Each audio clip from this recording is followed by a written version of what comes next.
Safety management plan. तो hello guys, welcome to the mining Gyan. मेरा नाम है देवेंद्र सिंह तोमर और आज हम देखने जा रहे हैं अंडरग्राउंड हजार्ड्स का सेफ्टी मैनेजमेंट प्लान। मतलब सेफ्टी भी मेंटेन करनी है, मैनेजमेंट भी करना है और इन दोनों के लिए एक पर्टिकुलर प्लान भी बनाना है। ठीक है, तो ये ध्यान में रखना है। अब देखिए, ये जो पर्टिकुलर टॉपिक है, मैं आपको इसके बारे में एक छोटी सी जानकारी दे दूं कि ये टॉपिक आपका बेसिकली फर्स्ट क्लास और सेकंड क्लास मैनेजर की जो प्रिपरेशन करते हैं ये उनके लिए है। ठीक है, अब चूंकि आपके गेट के सिलेबस में भी चूंकि बड़ा ही ट्रेंडिंग टॉपिक है इस टाइम, ये बहुत ही ज्यादा ट्रेंडिंग, मतलब अति से भी ज्यादा, है ना। इंस्टाग्राम के कोई भी इन्फ्लुएंसर से भी ज्यादा ट्रेंडिंग टॉपिक इस समय माइनिंग फील्ड में है, तो इसके बारे में जानना हमारे लिए बहुत ज्यादा जरूरी है। और उस लेवल का फर्स्ट क्लास सेकंड क्लास के लेवल का भी क्वेश्चंस यहाँ पे हम डिस्कस करेंगे। ठीक है, तो हो सकता है दूसरे लेक्चर में मैं डिस्कस करूं, क्वेश्चंस आपको जो है तो क्वेश्चंस प्रोवाइड करा दूंगा, ऐसा कोई दिक्कत नहीं है। पहली चीज हो गई। दूसरा चीज कि आपका जो भी एग्जाम कंडक्ट कराया जाता है, ठीक है, जिस भी फर्म के द्वारा, वो फर्म भी इस समय इनके क्वेश्चंस पर बहुत ज्यादा फोकस करती है। बड़ी बात तो ये है, आजकल माइनिंग के इस क्वेश्चंस पर वो फर्म भी ज्यादा फोकस कर रही है। बीच में से कहीं से भी छोटा सा चीज जो पूछ लेगी और वहां पर फिर आपको दिक्कत हो सकती है आंसर्स वगैरह देने में। ठीक है, तो इसलिए टॉपिक बड़ा ही बर्निंग टॉपिक है। तो चलिए इस ज्वलनशील टॉपिक को पढ़ते हैं खटाक से एकदम। तो देखिए, इस टॉपिक की जो शुरुआत हुई थी हम वहां से शुरू करते हैं। ठीक है, क्योंकि यहां से भी क्वेश्चन बन जा रहे हैं, यहां से भी क्वेश्चन पूछे जा रहे हैं बेसिकली। तो ये एक नेशनल सेफ्टी कॉन्फ्रेंस होता है हर 10 साल में जो है तो, या उससे कम समय में भी जब भी जरूरत महसूस होती है तो नेशनल सेफ्टी कॉन्फ्रेंसेस कंडक्ट कराए जाते हैं अपने माइनिंग फील्ड में, और जिसमें कि ये डिस्कस किया जाता है कि सेफ्टी से रिलेटेड हमें क्या क्या नई चीजें लानी चाहिए मार्केट में, क्या अवेलेबल कराना चाहिए कि हमारे वर्कर्स की सेफ्टी, जो कि आप सब लोग हैं आगे चल के बनेंगे, तो आप लोगों की सेफ्टी मेंटेन रहे, आप लोगों का फ्यूचर ब्राइट रहे, ढेर सारा आप लोग जॉब कर सके आराम से, है ना, वो भी विद कंफर्ट जोन। ठीक है, तो इसकी जो शुरुआत हुई कहां पे हुई, 9th नेशनल सेफ्टी कॉन्फ्रेंस में आई। पहली बार इसके बारे में डिस्कशन किया गया। 9th नेशनल सेफ्टी कॉन्फ्रेंस कब हुआ है, 2 एंड 3 फरवरी सन 2000 में। ठीक है, उस समय इसे सेफ्टी मैनेजमेंट प्लान के नाम से नहीं बोला गया, इसे बोला गया सेफ्टी मैनेजमेंट सिस्टम। ठीक है, क्या कहा गया इसको बोला गया भाई साहब ये तो सेफ्टी मैनेजमेंट सिस्टम के नाम से इसके बारे में डिस्कशन चला। ठीक है, चलो ठीक है, उस समय बात दब गई, बहुत ज्यादा इसके ऊपर फोकस नहीं किया गया, जरूरत नहीं महसूस हुई, है ना। फिर उसके बाद दूसरी बार फिर इसके बारे में डिस्कशन हुआ, मतलब कहीं ना कहीं दिमाग में था कि ये भी एक ऐसी चीज है जो कि हमारे माइंड्स में सेफ्टी को बढ़ा सकता है, लोगों की सुरक्षा को बढ़ा सकता है ना। अब सुरक्षा अलग अलग प्रकार से करेंगे और वो भी हम ही करेंगे, we are the engineers and it's our responsibility to take care of the mind. ठीक है,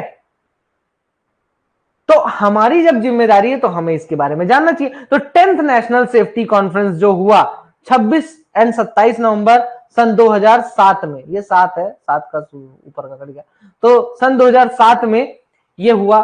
ठीक है, कंडक्ट किया गया। इसमें आपका जो है तो बोला गया, जो सेफ्टी मैनेजमेंट सिस्टम था, safety management system not safety management plan, उस समय सेफ्टी मैनेजमेंट सिस्टम एसएमएस के नाम से आया। अब स्लरी में साइट में स्लरी के नाम से मत से याद कर लेना इसको। ठीक है, सेफ्टी मैनेजमेंट सिस्टम है ये। हाँ, तो इसका मेन फोकस क्या था कि आपके जो भी खतरे हैं पहले तो आप उनका पता करिए और उनका असेसमेंट करिए कि वो खतरे का लेवल क्या है, किस लेवल तक का खतरा है। मतलब अगर ये जैसे फॉर जस्ट एग्जांपल आपका रूफ फॉल हुआ, या मान लीजिए आपका कोल्ड डस्ट है, ठीक है, बहुत ज्यादा कोल्ड डस्ट आपका माइंस में उड़ रहा है, तो इसका लेवल क्या है, इस खतरे का किस लेवल तक ये आपके वर्कर्स को हार्म पहुंचा सकता है। मान लीजिए डंपर ही चल रहे हैं, बड़े बड़े हॉल पैक्स चल रहे हैं, इसका क्या खतरा है, इसके कारण कितने लेवल तक का खतरा हो सकता है। तो उसके लिए हमने अलग अलग मेजरमेंट जो है तो सेट करके रखा है कि इस चीज के कारण इतना खतरा है, इस चीज के कारण इतना खतरा है, तो उसका परसेंटेज ऑफ रिस्क कितना परसेंट खतरा है, पहले तो ये पता कर लो, फिर उसका मैनेजमेंट करो। मतलब या तो उसे हटा दो, या तो उस खतरे को हटा दो, या तो उस खतरे का कोई सब्स्टिट्यूशन ढूंढो, या तो अगर कंट्रोल कर सकते हो तो कंट्रोल कर लो भाई साहब उस खतरे को। मान लीजिए डस्ट बहुत ज्यादा जनरेशन हो रहा है, जस्ट फॉर एग्जांपल मान लीजिए कंटिन्यूअस माइनर चल रहा है माइंस के अंदर, अंडरग्राउंड माइंस में, उसके कारण बहुत भयानक वाला डस्ट जनरेट हो रहा है, तो या तो कंटिन्यूअस माइनर निकाल के फेंक फाक दो, या तो दूसरा ज्यादा हो जाता है, या तो दूसरा काम क्या कर सकते हो कि कंटिन्यूअस माइनर में एक ऐसा डिवाइस लगाओ जो कि पूरा का पूरा डस्ट कंट्रोल करे। ठीक है, जॉय माइनिंग वाले को बोलो, जॉय माइनिंग वाला दिल पे ना ले ले, जॉय माइनिंग वाले को बोलो कि भाई साहब तुम ऐसा डिवाइस लगाओ कि ये कंट्रोल हो। ठीक है, फालतू का ये सब डस्ट जनरेट होता है, बड़ा दिक्कत वाली बात है। या तो उसके लिए मुझे कुछ ऐसा पर्सनल प्रोटेक्टिव इक्विपमेंट प्रोवाइड कराओ कि हम इससे बचाव कर सके। ठीक है, तो ये केसेस हो जाते हैं। तो डीजीएमएस सर्कुलर में इसके बारे में, एसएमपी के बारे में बहुत कुछ कहा गया। ठीक है, एसएमएस एसएमपी, तो शुरुआत कहां से हुई डीजीएमएस सर्कुलर में 13 नंबर पे सन 2000 में इसके बारे में कहा गया। ठीक है, कि गाइडलाइंस क्या होनी चाहिए, मतलब एसएमएस को सेफ्टी मैनेजमेंट सिस्टम को इंप्लीमेंट करने के लिए,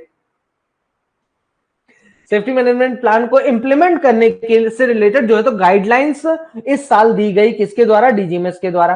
फिर डीजीएमएस ने सन 2011 में यह बोला कि सेफ्टी मैनेजमेंट प्लान आप अपने माइंस का बना लिए। ठीक है, आपने क्या किया, अपने पूरे माइंस में घूमे टहले, जो कि आप करोगे नहीं जल्दी से, लेकिन ठीक है फिर भी मान लेते हैं आप गए माइंस में, अंडरग्राउंड माइंस में चले ही गए। ठीक है, मन तो नहीं करता है आप लोगों को फिर उसके बाद, लेकिन मान लो चले ही गए, तो आपने पूरे के पूरे पता कर लिए। ठीक है,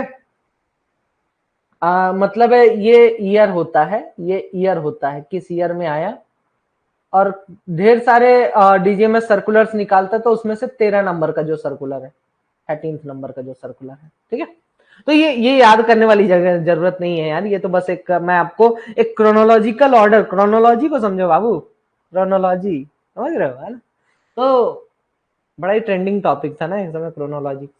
तो इसमें हम क्या, इसमें क्या किया गया 2011 में, हाँ टॉपिक से मत भटकाया करो। तो 2011 में डीजीएमएस के द्वारा क्या बोला गया कि ठीक है आप माइंस में गए, आपने पूरा का पूरा जैसा मैंने गाइडलाइंस दिया 2000 सन 2000 में, आपने उसके हिसाब से अपना एसएमएस बनाया, मतलब कि सेफ्टी मैनेजमेंट सिस्टम बनाया या सेफ्टी मैनेजमेंट प्लान बनाया, एसएमपी बनाया, और आपने माइंस में इंप्लीमेंट कर दिया। अब उसको एकदम अंधा कानून जैसे फॉलो नहीं करना है भाई साहब, उसको रेगुलर बेसिस में ऑडिट करते रहो, उसको रिव्यू करो कि क्या मैं इसमें और भी सुधार कर सकता हूं, ये सन 2011 में डीजीएमएस ने कहा।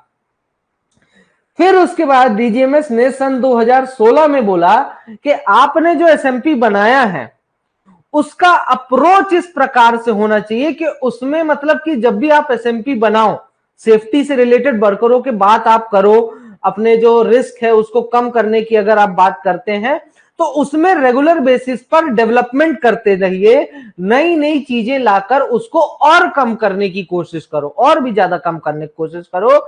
ये नहीं कि वही ना अंधा कानून जैसे फॉलो नहीं करना है। ठीक है, फाइनली सन 2017 में सीएमआर 2017 आया, कोल माइंस रेगुलेशन, जिसमें कि रेगुलेशन नंबर 104 में सेफ्टी मैनेजमेंट प्लान को इंक्लूड कर लिया गया। चलो बहुत बड़ी बातें हो गई।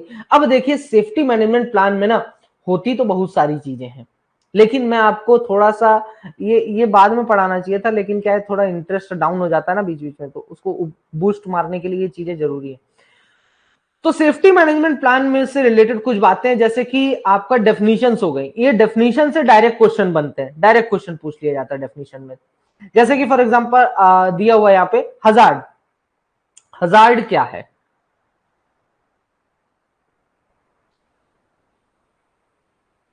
ठीक है, हजार्ड क्या है, हजार्ड बेसिकली सोर्स होता है, मतलब जिस चीज के कारण आपको इंजरी हो सकती है, नुकसान पहुंच सकता है, तो वो चीज को मैं बोलूंगा हजार्ड। जैसे कि for example coal dust, coal dust is an hazard, उसके कारण एक्सप्लोजन हो सकता है, हम उड़ सकता हूं, है ना, ये दिक्कत आ सकती है। वेंटिलेशन हो गया, है ना, उसमें कुछ भी दिक्कत कर दी हमने, वो एक हजार्ड हो जाता है।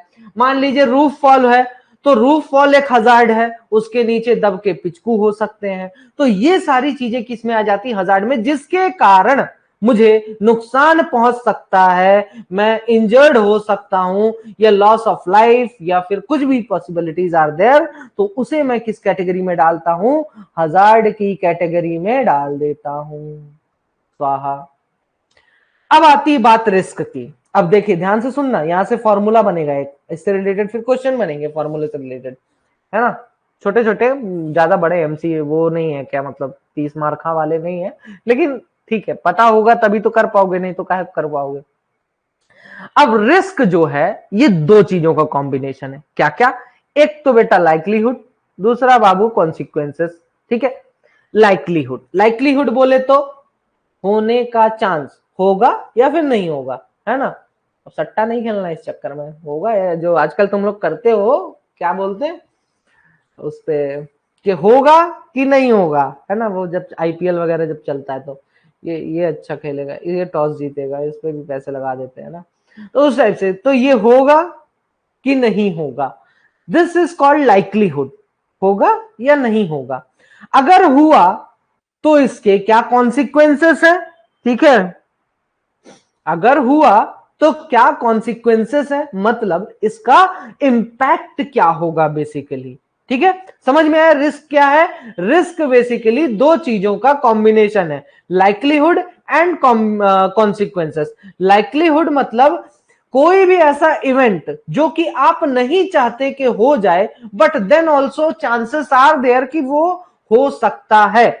जैसे फॉर एग्जांपल हमने कितना कुछ पढ़ा मीथेन गैस के बारे में, अब हमारे दिमाग में यही चलता रहता है माइंस के, अंडरग्राउंड माइंस में जब जाते हैं तो, कि भाई साहब मीथेन गैस से बच के रहना, मीथेन गैस से बच के रहना, मतलब बेसिकली कोशिश रहती, वो एक अनवांटेड इवेंट है, हम नहीं चाहते कि वो हमें मीथेन गैस से हमारा सामना हो, लेकिन लाइक्लीहुड है भाई, कोल माइंस है तो चांसेस तो है कि होगा ही सामना हमारा। और उसके इंपैक्ट क्या हो सकते हैं, अगर वो हुआ तो क्या इंपैक्ट होगा। इंपैक्ट क्या होता है? एक्सप्लोजन। अब उसका एक्सप्लोजन इतना तगड़ा होता है कि उसके कारण कोल डस्ट एक्सप्लोजन, पूरी माइंस उड़ सकती है। ठीक है, आई बात समझ में? रिस्क क्लियर है, हजार्ड एंड रिस्क की डेफिनेशन क्लियर है। इसके बाद तो बाकी सब हलवा है। ठीक है, फटाक से बताओ, वाई लिख के क्लियर है।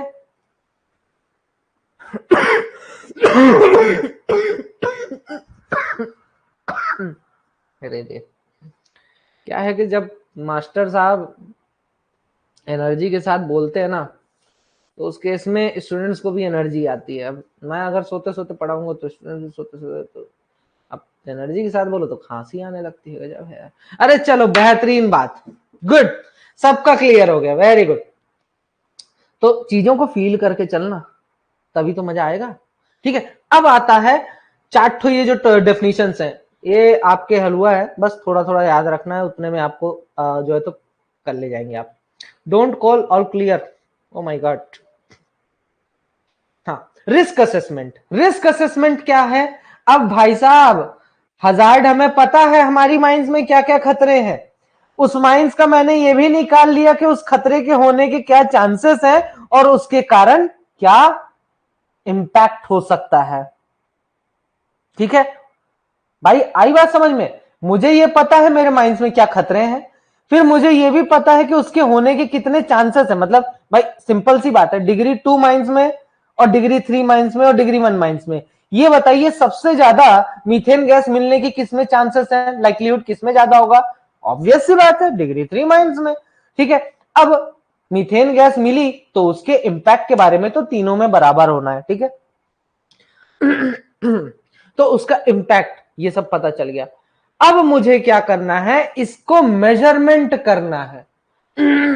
भाई जो मेरा रिस्क है, जो मेरा खतरा है, उस खतरे को मेजर करना है। मेजर मतलब कि मुझे एक नंबर दे देना है कि हाँ ये खतरा है मीथेन गैस, इसके कारण इतने लेवल तक का खतरा हो सकता है। ठीक है, मतलब एक पूरा चार्ट बना दो, बोलो 1 से लेकर 10 तक नंबरिंग दे दो और बोलो इसमें 10 नंबर का खतरा, मतलब बहुत हैवी वाला खतरा होने वाला है। मान लो रूफ फॉल है, रूफ फॉल में पॉसिबिलिटीज आर देयर कि होगा कि नहीं होगा। आपको 50-50 लग रहा है तो बोल दोगे चलो 1 से लेकर 10 तक में इसको 5 नंबर दे देते हैं, बीच का खतरा है, ज्यादा खतरा है भी, खतरा नहीं भी है। ठीक है।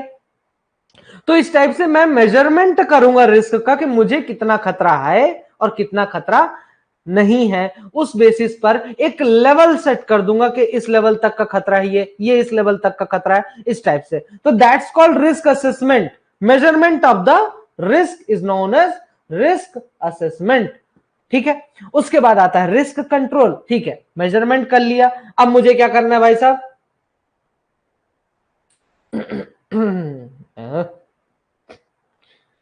तो उससे और बढ़ जाती भाई साहब।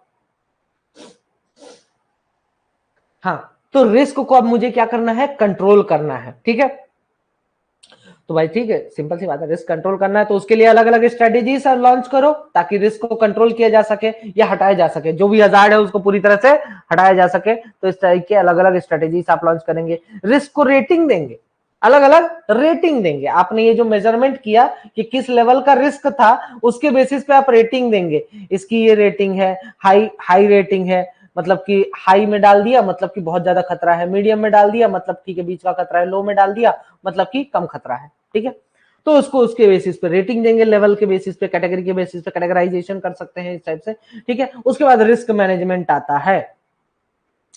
अब रिस्क मैनेजमेंट में यह बताना है हमें कि मैंने क्या क्या कदम उठाए, मतलब कि जो मेरा हजार्ड था उसको कंट्रोल करने के लिए, उसको जो भी मैंने आइडेंटिफाई किया था और उसको कंट्रोल करने के लिए मैंने क्या क्या कदम उठाए, ये सब जो चीजें होती हैं बताना क्या कहलाता है? रिस्क मैनेजमेंट कहलाता है। ठीक है, क्लियर? All clear? देखो अब वही चीजें सेम सेम है। अब ये था बेसिक, ये बेसिक था, और इतना आपको कंपलसरी मैं बता दूं गेट के हिसाब से कि ये जो डेफिनेशंस वाला पेज है ये एकदम रटना पड़ेगा आपको। ठीक,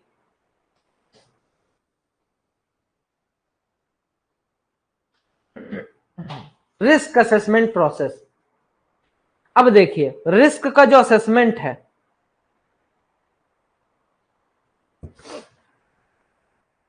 रिस्क असेसमेंट क्या था कि मेजरमेंट ऑफ द रिस्क। अब रिस्क का मेजरमेंट करना है आपको, तो इसका प्रोसेस क्या होगा? तो रिस्क का असेसमेंट भाई साहब रेगुलर बेसिस पे करो। रिस्क असेसमेंट आपको कैसे करना है? खड़े हो जाए तो और मजा है ना। हाँ, तो रिस्क असेसमेंट कैसे करना है? आपको रेगुलर बेसिस पे रिस्क का असेसमेंट करते रहना है, समय समय पर। ये नहीं एक बार करके भूल गए, है ना, पता चला कि मान लीजिए कि कहीं पे रिस्क असेसमेंट किया, पता कि हाँ भाई साहब यहाँ रूफ फॉल होने वाला है, अब इस रोडवे में रूफ फॉल होने वाला है, भूल गए। 2 4 5 साल बीत गया, किसी दिन कोई गया दब के निपट निपट उपुट गया, तो फिर दिक्कत ना हो जाएगी जी आप लोगों को, है ना। आप लोग तो स्टेट्यूटरी पोस्ट पे रहोगे, सबसे पहले किसका कॉलर पकड़ा जाएगा? आप लोगों का। इसीलिए ये आपको पढ़ाया जा रहा है, जरूरी है। ठीक है, तो रेगुलर बेसिस पे रिस्क असेसमेंट करते रहिए। ठीक है, अब जो भी रिस्क असेसमेंट आप करते हो, जब कभी भी रिस्क का असेसमेंट करने गए, खतरे को मेजर करने जब भी जाते हो, तो क्या क्या करना है, क्या क्या चीजें पता करोगे? पहली बात, खतरा क्या है मुझे। दूसरी बात, उसकी रेटिंग क्या है, कंट्रोल कैसे करेंगे। ठीक है, तीसरी बात, उसको अब उससे रिलेटेड कंट्रोल करने की बात तो मैंने सोच ली, लेकिन उसको मैं अपनी माइंड्स में लागू कैसे करूंगा, क्योंकि ये ठहरा हमारा इंडिया। अच्छा है, मैं ऐसा कुछ बुराई नहीं कर रहा हूं, बट आप भी जानते हो कि हमारी जो हैबिट होती है किस टाइप की होती है। सरकार बोलेगी कि ये एक क्या बोलते हैं, एक हमारा मॉन्यूमेंट को क्या बोलते हैं जी हिंदी में, कौन सी धरोहर, पुराणिक धरोहर जो भी है, बोलेगी यहाँ थूकना मना है, और हम जानबूझ के वहीं थूकेंगे। सरकार बोलेगी ठीक है तुमको यहाँ थूकना है, हम डस्टबिन रख दे रहे हैं, तो हम डस्टबिन के चारों तरफ थूकेंगे, लेकिन डस्टबिन खाली रखेंगे। तो ये हमारी हैबिट होती है। तो ये एक बड़ा ही मतलब कठिन काम हो जाता है हमारे लिए कि ऐतिहासिक, हाँ बिल्कुल ऐतिहासिक धरोहर, कि अपनी माइंड्स में चीजों को जो है तो क्या करना, इंप्लीमेंट करना बड़ा ही कठिन काम है हमारे लिए। हम समझाएंगे वर्कर को, लेकिन वो समझने को नहीं तैयार है। वो अपना जो है तो क्या बोलते हैं, जैसा उसको ठीक लगे वो वैसा ही करेगा। ठीक है, दूसरा आपका बोलता है कि आप रिस्क का असेसमेंट जब भी करें तो इस बात का ध्यान रखिए कि पिछली बार जो आपने असेसमेंट किया था उसके एक्सपीरियंस के बेसिस पे करें कि पिछली बार मुझसे क्या क्या गलतियां हुई थी, इस बार वो गलती मैं नहीं दोहराऊंगा। ठीक है, हाँ ट्रेनिंग की हो तो देखे ही होगे।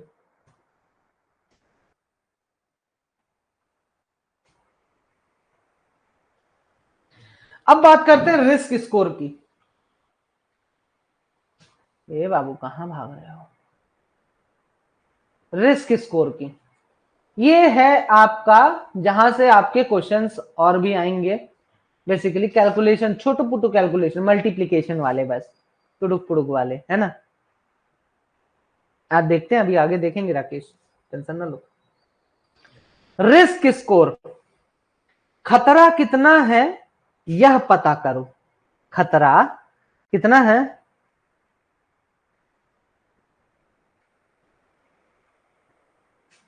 यह पता करो, है ना। रिस्क स्कोर बोलते हैं उसी को बोलते हैं क्या, रिस्क स्कोर। मतलब रिस्क स्कोर को हम कैसे कह सकते हैं कि जैसे देखो फॉर एग्जांपल समझते जाते हैं ना, किसी भी हजार्ड का रिस्क किस पे डिपेंड करता है, उसके होने के चांस पर, बोले तो लाइक्लीहुड पर। ठीक है भाई, कोई भी हजार्ड है, मान लीजिए मीथेन गैस है, तो मीथेन गैस के कारण जो खतरा है हमें, जो रिस्क है, वो किस पे डिपेंड करेगा, वो है कि नहीं है, इस पे डिपेंड करेगा।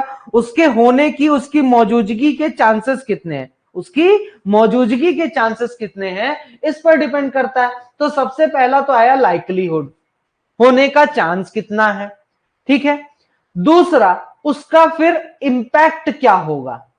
भाई अगर वो खतरा आया, मीथेन गैस अगर मिली, तो फिर क्या होगा, उसके कारण मेरे ऊपर या माइंस के ऊपर क्या प्रभाव पड़ेगा, ये होता है कॉन्सिक्वेंस। अब इन दोनों को मल्टीप्लाई कर दो, जो भी आएगा वो मेरा क्या होता है, वही होता है मेरा रिस्क का score. That's called my risk score. ठीक है, ठीक है।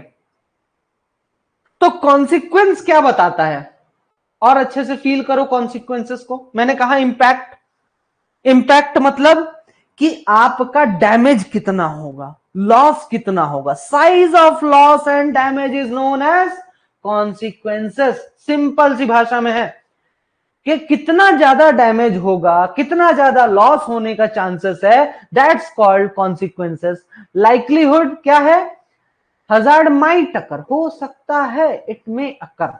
ठीक है, अब लाइक्लीहुड दो चीज पे डिपेंड करता है। लाइक्लीहुड जो है ये दो चीजों पे डिपेंड करता है। किस पे भाई साहब, एक तो प्रोबेबिलिटी, दूसरा एक्सपोजर। ठीक है, अब इसको समझते हैं। प्रोबेबिलिटी मतलब देखो, लाइक्लीहुड मैंने बोला क्या, कि किसी भी हजार्ड के होने का चांस। तो जैसा कि बोला, डिग्री 1 माइंस में मीथेन गैस के होने के चांसेस कम है, डिग्री 2 में उससे ज्यादा, डिग्री 3 में सबसे ज्यादा। ठीक है, तो प्रोबेबिलिटी किसमें ज्यादा है, मैं ऐसा पूछ सकता हूं, प्रोबेबिलिटी किसमें ज्यादा है आपके जो है तो मीथेन गैस मिलने के, मीथेन गैस मिलने के किसमें प्रोबेबिलिटी ज्यादा है, तो प्रोबेबिलिटी किसमें ज्यादा, डिग्री 3 माइंस में। लेकिन अगर मैं यहीं पे, मतलब आप लोग कमेंट में बताने की जरूरत नहीं है, वो मैं बस एक सवाल टाइप से पूछते हुए बता रहा हूं आपको। अब आपका एक्सपोजर, एक्सपोजर को थोड़ा सा फील करने के लिए अपन को जाना पड़ेगा, डस्ट वाला एग्जांपल लेना पड़ेगा। चलिए मैं प्रोबेबिलिटी में भी डस्ट का एग्जांपल लेता हूं कि देखिए, मान लीजिए कोई मशीन चल रही है आपकी माइंड्स के अंदर। अब उस मशीन के द्वारा डस्ट जनरेशन की प्रोबेबिलिटी हम निकाल सकते हैं कि भाई इसमें से डस्ट जनरेशन होने की ये प्रोबेबिलिटी है। अगर आपने वाटर स्प्रिंकलर या डस्ट स्क्रबर का इस्तेमाल नहीं किया तो प्रोबेबिलिटी ज्यादा है डस्ट जनरेट होने की। अगर मैंने वाटर स्प्रिंकलर या फिर डस्ट स्क्रबर का इस्तेमाल किया तो प्रोबेबिलिटी कम है डस्ट जनरेट होने की। ठीक है, एक तो इस पे डिपेंड करता है लाइक्लीहुड, मतलब कि हजार्ड माइट अकर, हजार्ड बोले तो नुकसान पहुंचेगा। तो प्रोबेबिलिटी पे क्या डिपेंड कर रहा है कि आपको कितना नुकसान पहुंचेगा। ठीक है। दूसरा, एक्सपोजर, कितनी समय तक आप उस डस्ट में एक्सपोज्ड हो, कितनी समय तक के लिए आपको वहां पे डस्ट में मैनेजर साहब खड़ा करके रखे हुए हैं, बोले काम करो 8 घंटे, ठीक है, 10 घंटे, जो भी है, इससे ज्यादा तो करवाएंगे नहीं। तो कितनी देर तक आप उस पर्टिकुलर जगह पर जहां पर आपको खतरा है, उस पर्टिकुलर जगह पर आप कितने समय तक के लिए एक्सपोज्ड हो, इस पर भी डिपेंड करता है लाइक्लीहुड। जितनी ज्यादा समय के लिए रहोगे उतना ज्यादा हार्मफुल। मीथेन गैस को ही ले लो, जितना ज्यादा समय तक रहोगे उतना ज्यादा आपके लिए खतरा बढ़ता जाएगा कि नहीं बढ़ता जाएगा? बिल्कुल बढ़ता जाएगा। हाँ, या तो उसे हटा दो, या तो अगर वहीं बैठे रह गए तो फिर भाई साहब देखो, हमको ना ब्लेम करना। ठीक है। कार्बन मोनोऑक्साइड को देख लो, जहां पर कार्बन मोनोऑक्साइड मिला तुरंत भागो, मीथेन गैस मिली तुरंत भागो। क्यों भाग रहे हो? क्योंकि हमारा एक्सपोजर कम हो, हम वहां पर ज्यादा देर तक ना रुके। ठीक है। तो likelihood depends on which of the following? Probability and exposure. तो लाइक्लीहुड के बेसिस पर, इसी के बेसिस पर मैं रिस्क स्कोर अगर कैलकुलेट करना चाहूं, प्रोबेबिलिटी, एक्सपोजर एंड कॉन्सिक्वेंसेस, इन तीन चीजों के बेसिस पर अगर मैं रिस्क स्कोर कैलकुलेट करूं तो मुझे तीनों को मल्टीप्लाई कर देना है। ठीक है। तो लाइक्लीहुड की जगह पे क्या रख दिया मैंने, है ना? पहले क्या था? Likelihood into consequences. अब लाइक्लीहुड को भी मैंने थोड़ा सा और अच्छे से तोड़ के डिफाइन करने की कोशिश की, ताकि मैं क्या कर सकूं, मैं और भी ज्यादा अच्छे से डीपली जो है तो रिस्क स्कोर को कैलकुलेट कर सकूं। तो इसलिए मैंने यहां पे क्या डाल दिया, प्रोबेबिलिटी और एक्सपोजर भी डाल दिया, कि भाई कितने समय तक वहां पे बैठा है और उसके होने के चांसेस कितने हैं उस पर्टिकुलर जगह पे। ठीक है। ठीक है। अब ये जो आपकी इसकी वैल्यूज हैं, मतलब कि कितना प्रोबेबिलिटी है किसी भी चीज का होने का, किसी भी चीज के होने का कितना प्रोबेबिलिटी है, बेसिकली लाइक्लीहुड क्या है, कॉन्सिक्वेंसेस क्या होगा, इनकी जो वैल्यूज है ना, या फिर एक्सपोजर की या प्रोबेबिलिटी की वैल्यूज क्या है, ये सारी वैल्यूज रिस्क असेसमेंट टीम के द्वारा जो है तो फिक्स किया जाता है, इनके द्वारा फिक्स किया जाता है। ठीक। चलो अब मैं आपको कुछ दिखाता हूं, तो उससे आपको थोड़ा सा और क्लियर होगा। कहां गए भाई साहब? अरे कहां गया? अरे कहां गए?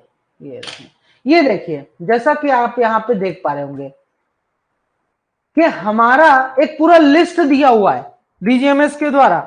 जैसे फॉर एग्जांपल ये देखो,